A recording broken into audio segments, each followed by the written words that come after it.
just a bit of background on myself, principal and COO at the Vogel Group. We are a consulting and regulatory affairs firm here in Washington, D.C. We represent a variety of stakeholders in the steel industry, producers, plant equipment manufacturers, those involved in the trade side. So a lot of work in and around tariffs and making sure that government supports steel producers in given circumstances. So there's also talks around new taxes or tariffs on Chinese imports, saying that China has long provided subsidies for their domestic manufacturing capability, and we don't. So once again, we need to level the playing field by adding some kind of tax or tariff on their not only on their production but their export. And there's a long-held philosophy here in Washington, across party lines, across government agencies, that the Chinese are dumping steel into the market, and that sort of philosophy has grown even further under the Biden administration. In many respects, Biden is Trump, just without the tweets when it comes to steel. His ethos around steel. So I think the attention around China is only going to continue, whether it's from an agency rulemaking or whether it's through congressional action. Everyone wants to mess with China right now in the United States because it's politically, it charges a political base. But there's arguments to suggest that China's a bad actor in the steel industry and they need to be held accountable. So I think that's going to continue. We'll see how it might play out.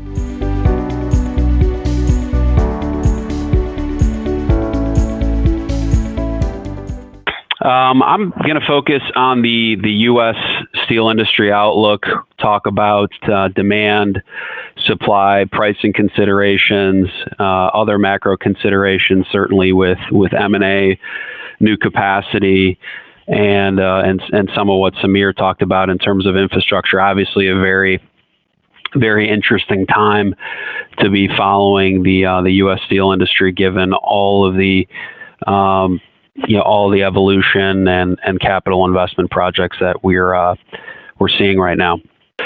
In terms of the hot buttons in the U.S. market, it's definitely the flat rolled supply additions that are unfolding over the 2021, largely 2022 time period. Just in January alone, you've got Nucor with their Kentucky investment, Steel Dynamics with their Texas investment, and North Star BlueScope expediting their brownfield in Toledo, which is about 90 minutes west of where I sit today.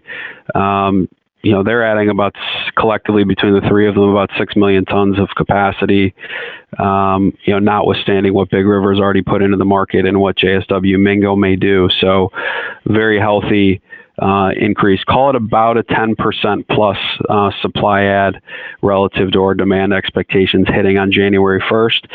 And then this conference, I think, is timely in the sense that last week, U.S. Steel announced that they're effectively going to spend $3 billion over 2022 and 2023 to put in a 3 million ton EAF furnace. We think that is not necessarily a capacity add. That's a capacity replacement. We expect them to retire some blast furnace capacity here over the next 2 years as well, perhaps at Granite City and Mon Valley. So we'll probably be in net neutral to the balance. But just this morning, Nucor discussed the fact that they're putting in a new 3 million ton EAF sheet outfit, going to be a capacity and capability upgrade for them. So it will be another slug of capacity coming on probably in 2024, and they're aiming to take more market share in the automotive arena. Something obviously that's been historically harnessed by the integrated mills, such as Cleveland-Cliffs and U.S. Steel, and then obviously ArcelorMittal.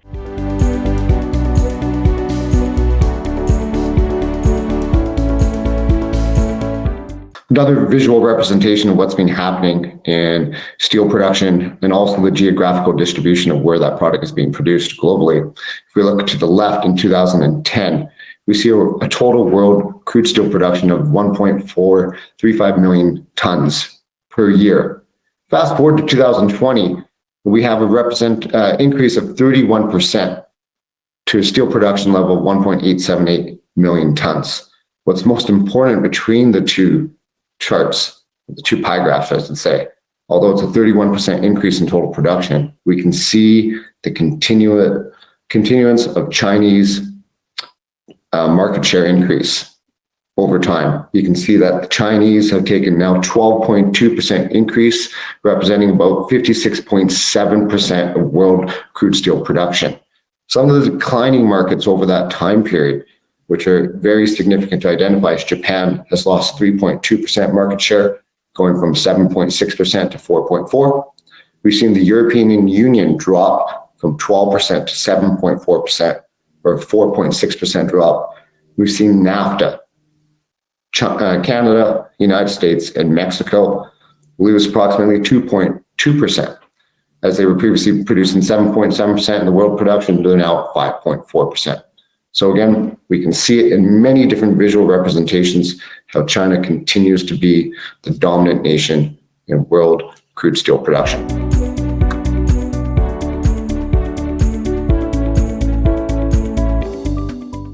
The core policy there, the tool that government uses, is facilitated through USTR, and it's the Section 301 tariff schedule, which has 4 lists. There's list 1, 2, 3, and 4A.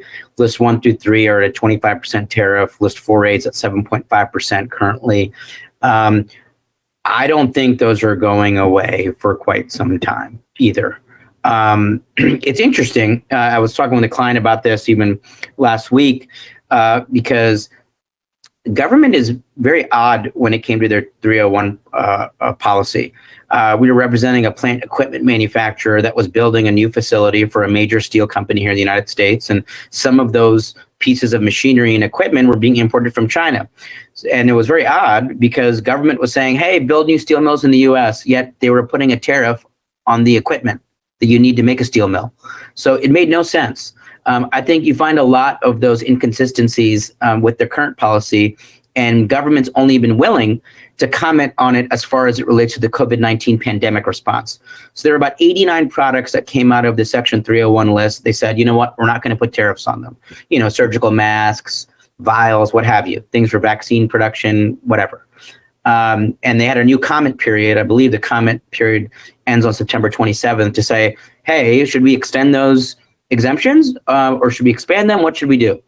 So we're working on behalf of clients to extend it and say, look, pandemic's great, pandemic response is great, but there's a lot of American companies right now that are hurting because of these 301 tariffs, and we need to think about this transitory inflation problem. We need to think about job creation. We need to get back to America operating and running at efficiency. So I think government's going to stay quiet on these matters. They've only opened their doors insofar to deal with rolling back 301 tariffs as it relates to the pandemic response. We also need to know that USTR isn't fully staffed, okay? You have Catherine Tai, who's the head of USTR, but the 2 people that are supposed to be her deputies to run their policies as political appointees haven't been confirmed. You have Jamie White on one hand, who's going to run pretty much the whole world except China, and then you have Sarah Bianchi, who's going to run China policy. So it's common sense. If you don't even have people sitting in the right chairs, how are you gonna conduct policy? You can't. So I think there are some structural issues around USTR as an agency to make some of these decisions that's being held up for political purposes. But as it relates to their overall posturing towards China, I see no indication on Biden being kind to China.